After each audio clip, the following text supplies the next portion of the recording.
آج 9 مئی 2023 بروز منگل سابق وزیر اعظم پاکستان چیئرمین تحریک انصاف عمران خان اسلام آباد ہائی کورٹ میں پیش ہوئے، جہاں وہ بایو میٹرک روم میں بیٹھے تھے، اپنی بایو میٹرک اٹینڈنس لگوانے بیٹھے ہوئے تھے، جہاں رینجر کی مدد سے نیب نے عمران خان کو گرفتار کیا۔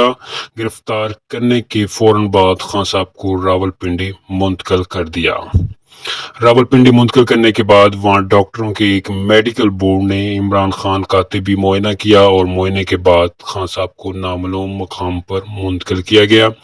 نیب کی طرف سے پریس ریلیز کی گئی اور بتایا گیا کہ عمران خان کو القادر ٹرسٹ کیس میں گرفتار کیا گیا ہے، کل احتساب عدالت میں پیش کیا جائے گا۔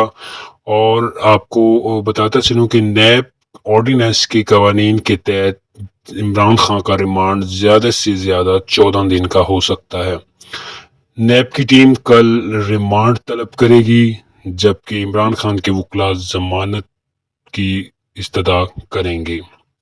جبکہ دوسری طرف آپ سب کو بھی نظر آ رہا ہوگا، آپ سب دیکھ رہے ہوں گے کہ ملک کے حالات گرفتاری کے بعد کافی کشیدہ ہو گئے ہیں، ملک بھر کے تعلیمی ادارے بند کر دیے گئے ہیں، ٹریفک جو ہے وہ جیم ہے، پہیا جیم ہڑتال ہو چکی ہے۔